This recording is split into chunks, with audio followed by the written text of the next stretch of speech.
I really believe when people say teach a man how to fish instead of giving them a fish for a day, because to me, I don't really give people fish, but I do teach them how to fish because I know that's a long-term thing and I know that it's going to be valuable. And at the same time, that's simply me leaving a legacy, which I really put a lot of emphasis on in my life.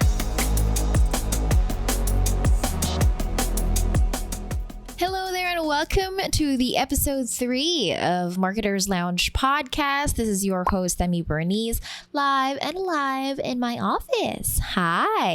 So I hope that you are indeed enjoying these podcast episodes. I just slept. So I filmed episode 2 and then I slept and now I'm filming episode 3 because I do batch recordings, so I don't just randomly record videos. Not anymore. I used to do that a lot.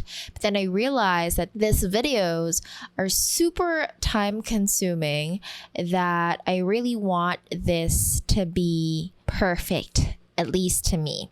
You know what I mean? I want to be in the video recording zone if I am recording these videos, just to make sure that I'm doing it the right way, or I am just, how am I going to explain it? Like literally just in the zone. I don't know if it matters to you or not, or if you can relate on that one, but when I'm doing something, it needs to be planned. And when it's planned, I have to be in the zone for that. For example, this whole week, I'm just recording podcasts and videos, and I conditioned myself last week that that's what I'm going to do.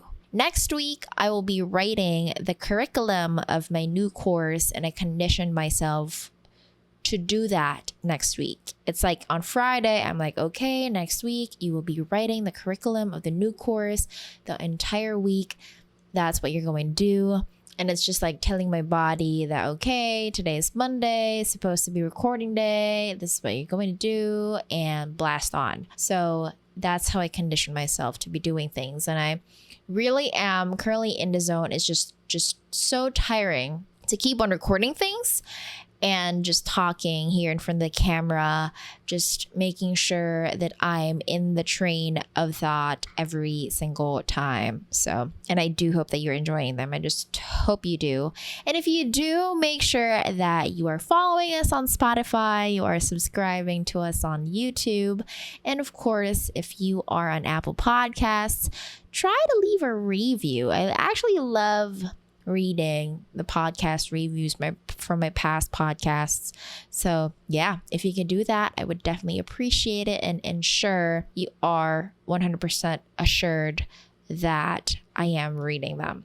So yeah, today, as you might have already read the title of this video podcast, it's me talking about my income again. That is so funny. And I used to not want to talk about this again because I just feel unsafe. You know, after I got my house broken in, it's just not easy for me anymore to talk about these things.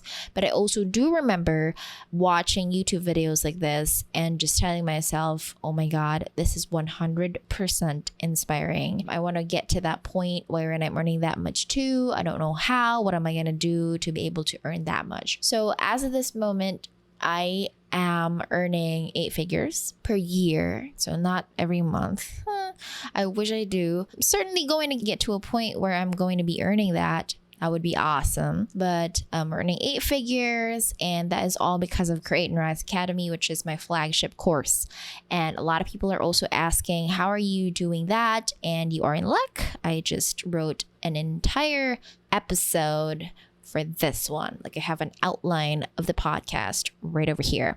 So I hope that you take note of this and that you use or you put it into good use, because apparently some people don't. If I'm going to share to you the tips and tricks or the secret recipe of my secret ingredient, or the secret ingredient of my secret ingredient noodle soup, I do hope that you're going to put this into good use. I hope that you're not going to teach something that you do not know, or I hope that you're going to create an online course that is definitely worth the money rather than not doing it, ensuring that all the videos and the content that you're creating for your online course would be up subpar quality or not subpar quality. That's what I'm trying to say here. But yeah, just make sure you're doing the right thing. So this podcast episode is dedicated to everyone who wants to be a creator, a problem solver, or a leader finding new ways to move forward in their desire to hold truth, serve others, and leave a legacy. So one of the things that I really am passionate about is leaving a legacy. I just feel like life is too short. The next thing you know, this person has already passed away. Speaking of passing away, I do not know if you can actually relate, but if you know Miss USA Chesley Christ, she's my fitspiration. I don't know if that's a word. She's my fitspo, basically. Like if I'm going to look at her body, that's the exact body that I want. And unfortunately, a few weeks ago, she jumped on a really tall building in the US because apparently she has suffered rather, may her soul rest in peace, from depression. And so I was like, what? Like the next morning, I looked at my phone and I saw the news that Chesley died. The last post that she did on her Instagram was her photo with a caption, "May you find peace today." Crazy. Like, I'm teary-eyed just thinking about it. It's crazy how people just come and go and literally just drop you a line. Like, you don't even know when is the next time that you're going to be talking to that person. You do not know. Or if ever you're going to be talking to that person again. And so to me, leaving a legacy is huge. Like, I want to make sure that when I die, people actually remember the things that I taught them. People are living the life that they love because I did that too, and it was awesome. And I can't wait for people to also live the life that they love because I knew what it felt like.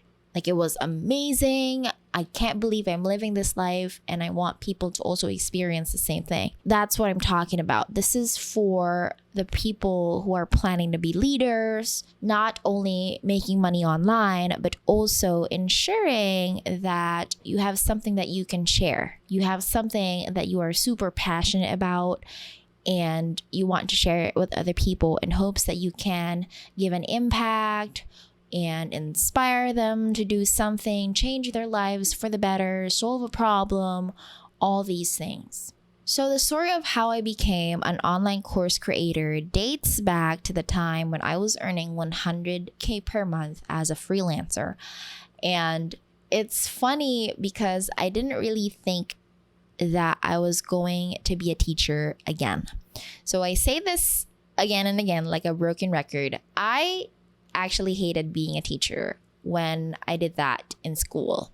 So I used to teach kindergarten pupils, if you already know that story, and I used to hate it like a lot. And it's not because of the kids. The kids are fine. It's just that the circumstances that I was in at that very moment was not awesome. It felt painful, all these things. And those are the reasons why I hated it. So I told myself that I'm not going to renew my PRC license. It's not going to happen again.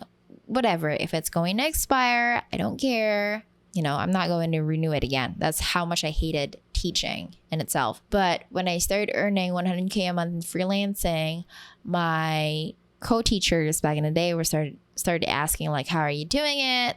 This is fun. You look like you're so happy just going through cafes, one cafe to another, doing your job, all these things. And so I kind of like taught them. And it also was very painful for me to come into a conversation with my good friends, telling them that I'm so happy with this new life that I have, and them replying back to you that they hate their jobs, I want to resign, I want to look for another place to work, I just can't with the graveyard shift anymore, all these things, like all the rants and complaints that they have with their current job, they're putting it on to me. And it's painful to see them suffer. And so I told them, I said, hey, this is freelancing, basically introducing to them what the industry is, because I was also lucky to have the unfair advantage of having that kind of knowledge early on. And so I'm basically just passing it on to the people who are interested with it. And like what I said in the beginning of this video, I knew exactly what living a life that you love look like. And I want people to also experience the same, so that when we get into a coffee again, a conversation or a hangout, I don't need to hear them suffering. Basically, that's what my point was. I just want everyone that I love or everyone that I care about have a happy life. And yeah, that's when I went on, and I also started vlogging. Before I became an online course creator, I already started vlogging about my life as a freelancer, or at least when I was dabbling into freelancing, trying to publish my very first book. Okay, so I already started like vlogging, like, hey, welcome to my vlog, the lifestyle vlog rather, that we used to see on YouTube, or still seeing on YouTube. I used to do that a lot. And so I was thinking, what can I do to merge this vlogging thing with the whole freelancing thing? Because I really love it. Like, I love being in front of the camera. It's simply showcasing who I am as a person. I love talking. Like, a lot. I love talking. I just don't want to keep on talking to the wrong people, but I do love talking about things that I'm passionate about with the right people. And so I feel like the camera was a really good avenue for me to talk about the things that I love, because, you wouldn't click on it if you weren't interested. And so, yeah, that's when it all started. It's starting to get a little bit noisy on the background because it's 4:30 p.m. as I'm recording this video, and you're going to be, hearing motorbike noises and car noises because I'm living apparently in a kind of like small highway. So hopefully you're not hearing that as I'm using this microphone. But anyway, so we talked about how I hated teaching back in the day. Now I'm going to share to you why I now absolutely love what I'm doing. And it's crazy. The shift of that was not easy, let me tell you, because at the early stages of me being an online course creator, there were a lot of complaints and arguments that were created by the immature version of me. Of course, I've learned my lesson over the years, but as a very young course creator, you come across conflicts that you don't even understand why it happened, or you don't even understand why you started it. And so it was all this unlearning process of being emotional and just becoming a technical course creator, all that kind of stuff. But yeah, the reason why I do love creating courses now is because I see people's glimmer in their eyes thanking me every time they say that the course somehow changed their life. That in itself is like, wow. It's very hard for me to see people suffer, or even animals on the streets. It's just so heartbreaking for me. And so I try to the best of my ability to somehow help people, not really like being full on, super helpful. To me, I present solutions, and it's up to them if they're going to apply it or not. I'm not really the, oh my God, I'm so sorry for what you have been through. I'm not the emotional type of friend. I'm not emotionally available for other people. And I need people to be emotionally available for me. That's the type of friend that I am. But what I do to help my friends is I create something, I present a solution, and then I put it on a silver platter so that it's easier for people to digest, and then it's easier for them to apply so that they can solve their problems. You will never hear me, oh my God, I'm so sorry for what you have been through. I'm really not that type of person. I'm not saying that I'm heartless. I'm not saying that I don't have feelings and whatnot. I do. And I'm also having a hard time seeing people suffer. But in exchange to help other people, that's what I do. I do present solutions. That's why I really believe when people say teach a man how to fish instead of giving them a fish for a day. Because to me, I don't really give people fish. But I do teach them how to fish because I know that's a long-term thing and I know that it's going to be valuable. And at the same time, that's simply me leaving a legacy, which I really put a lot of emphasis on in my life. So how did Create and Rise Academy become the super in-demand course for freelancers in the Philippines, or however we know CRA today? What I did really was, number one, I wrote the curriculum by hand. So everything that you see inside Create and Rise Academy, I wrote them by hand. I used my teacher magic skills. All the things that I learned in college, I put them to work. It's crazy how I hated my course back in the day, but now I'm putting it into work. Sometimes I do think that God, the universe, or whatever you want to call it, whichever religion, whichever belief you're believing in, it's just crazy how it works. You know, like you hate something, you experience this for 4 years, and then later on, it's actually preparing you for something really, really big in the future. I just cannot. I can't imagine how these things unfold. Like, you can plan your life all you want, but something, life just throws something at you and you're like, all right, okay, this is what you want. I guess I don't have a choice anymore. So it's basically me also, about to get married, and then it didn't work out. And then, now I am happily in love. Like all these things just happen, like, it's just crazy. I don't even have the words to explain what it's like. But yeah, so I wrote the curriculum by myself and I wrote it on my iPad. Did I say that I wrote it by hand? What I meant was I wrote it by hand through the iPad. If that even makes any sense. But yes, I applied all the things that I learned in college, and then it's crazy the amount of time, effort, and energy that I put into it. I recorded a lot of videos, but before that happened, before the whole curriculum thing, I was already producing videos about freelancing.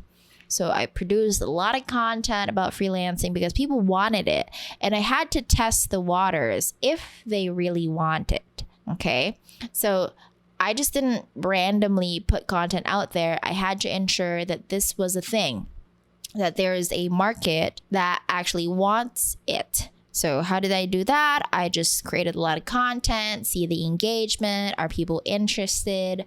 Of course, also learning a little bit of copywriting to ensure that the videos are being clicked, the videos are being watched, all these things. And when I did that, the feedback was a little bit overwhelming because, people are really looking for a way out in the jobs that they don't like. And so that was when freelancing started to kick in. And then, of course, the pandemic came, and then people just started realizing, oh my God, the job that I currently have isn't really secured after all. Probably there's an opportunity online that I can make use of. Let's try to check this freelancing thing. So that unfolded to me, another unfair disadvantage plus hard work, right?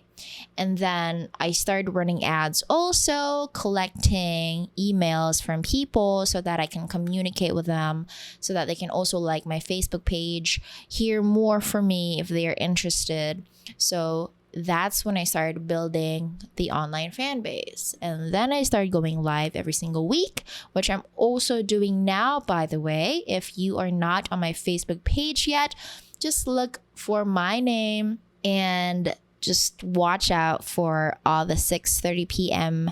live videos every Wednesday. It's awesome. I love just immersing myself into the online world. It's basically having a conversation with you guys through the comment section, through the Facebook page. Just awesome. Love that. Anyway, so that's what I did, and just countlessly recording videos. So I'm not saying that you need to be recording videos, but the advantage of putting yourself out there on videos is that they see you. Psychologically, you wouldn't want to speak to someone you don't know or you don't hear. It's a little bit, scary. It makes you anxious. Most especially, I don't know if you know, but Vanessa Edwards is a gesture language or nonverbal language kind of scientist. I don't know what she is, but she reads nonverbal cues. Like, she's really good at that. That's the thing that she studied a lot on. And she was saying that if you're going to compare TED Talks with a lot of gestures with the TED Talks with barely any gestures, people actually watch videos with more gestures on, because it's basically telling the audience that, hey, my hands are here. I don't have anything behind me. You are safe. It's a psychological behavior, right? And so that is why people on videos sell things more, because it's like, okay, you're trying to sell a product to me. I see you here. I trust you now.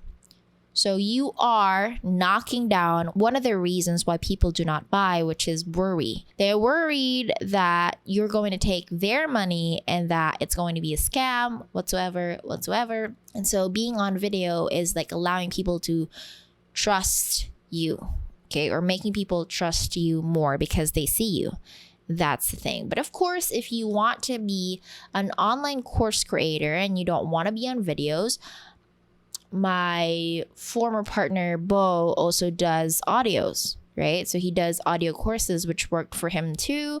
I also know a couple people who just write the courses, put them on some sort of like a software like Thinkific or Kajabi. They just really write it. Sean Vossler is a copywriter who I do know is selling a course version of a book that he wrote, and so you can really read it there. He uses Thinkific, I think. So you can definitely write if you're good at that. You can put it on Thinkific, do that kind of stuff, all those things. So you don't really need to be on videos, but I'm saying there is an unfair advantage if you are on videos. So I'm just like winking at you on that one. So you might want to think about it. And I do understand the fear of people going through videos, like if you are scared about people judging you, that's okay. I had to go through that too. But up until this day, I'm still thinking about what other people think. But at the same time, I'm also thinking, if I'm going to allow myself to be consumed by what other people think, when am I going to be happy? Or when am I going to be able to do the things that I want? Or to receive the things that I want to receive? So that one is strong. I'm not sure if that is relatable to you, but I am super stubborn, for the record. If I want something, I really am going to get it.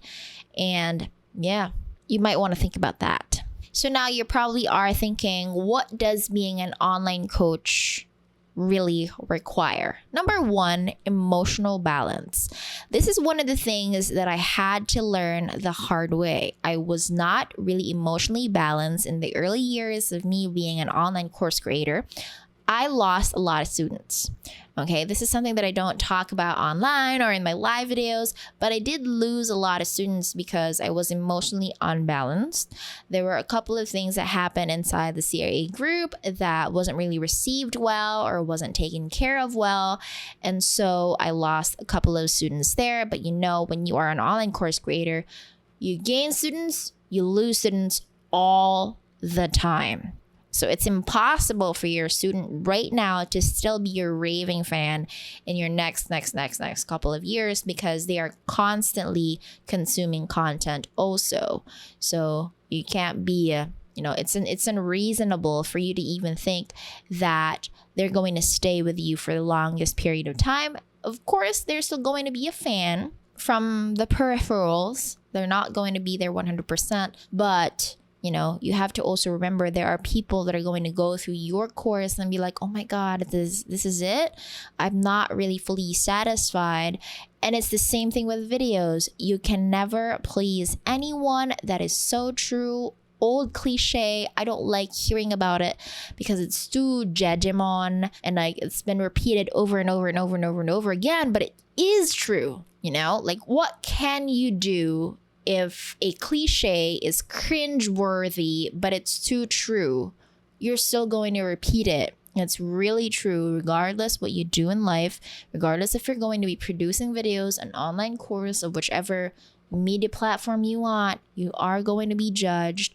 And yeah, I think that the first thing that you need to ensure is that you are emotionally balanced.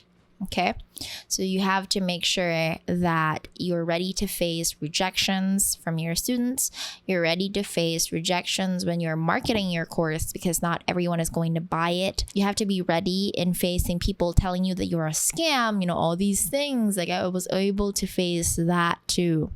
So a lot of those things, they do sound really, really scary. But then again, you are producing the course not for you. Okay, so you are producing an online course because you wish to leave a legacy. You're helping other people solve a problem. You're making their lives better. And that's what online coaches are here for. You get to live a good life and you wish to share that to other people. This is not about you anymore.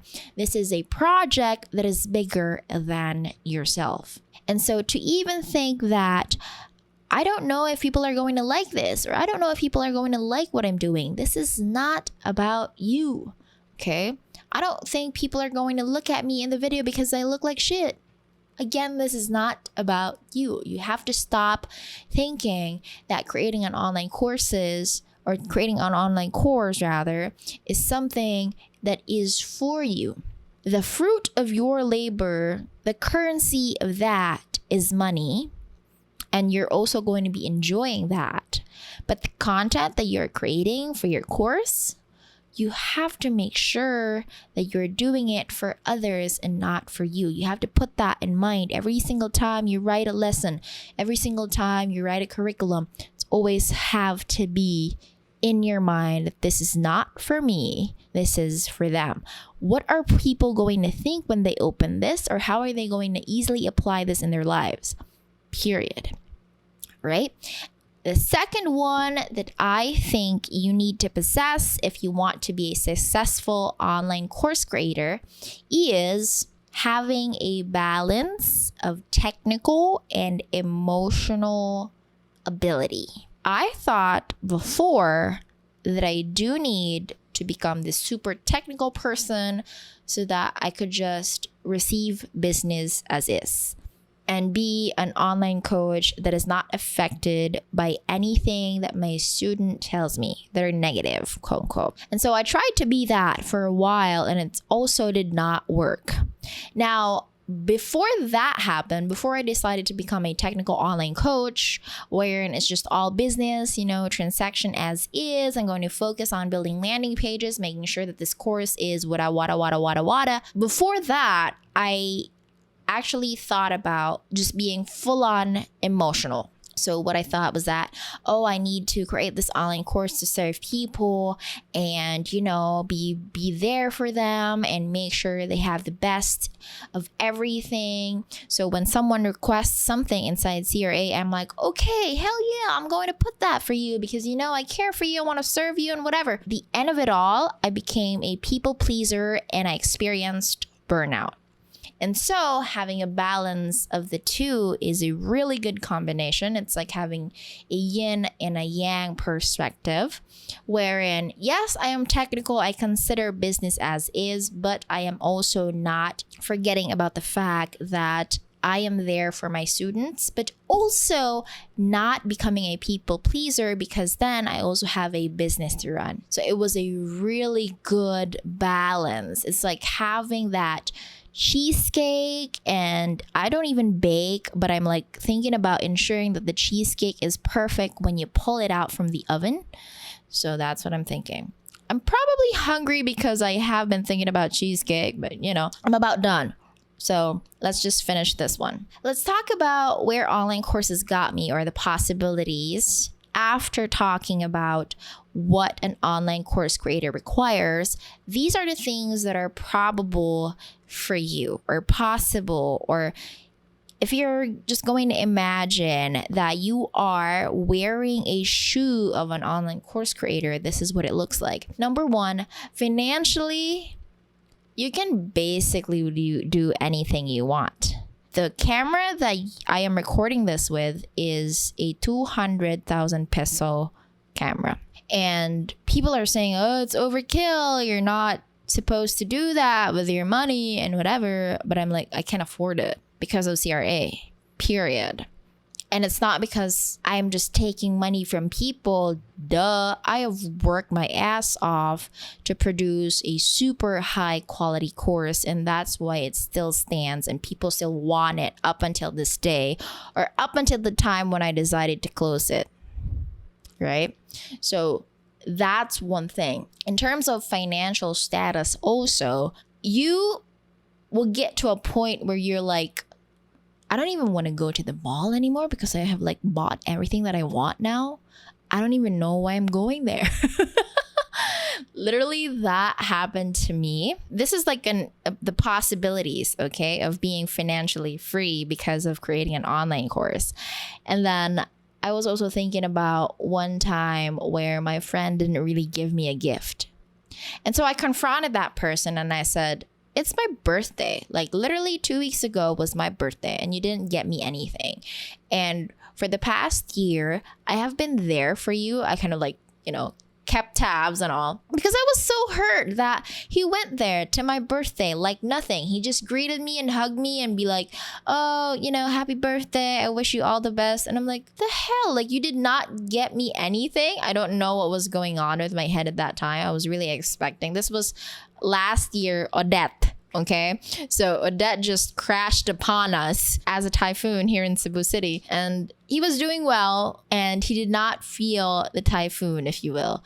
And so I asked him, I said, like, you're doing well, you're not getting me anything. And he said, man, you have everything you need. What do you think am I going to give you? Like that was one of the things that he was thinking about in the past few weeks, is that he really wanted to give me a gift. That was according to him. I don't know if it was an excuse, but he was telling me like, you have everything you want already. Like, why would you want me to gift you something stupid? To that, I do agree. It's a little bit weird to be able to afford everything you want and not having your friends are not having an option of what to give you. But if you're my friend and you're watching this, any gift matters to me. It's the effort that counts. Okay. But anyway, so I'm giving you a really weird overview of what financial status looks like when you are an online course creator with a successful course. And then also mentally, your view about money has changed.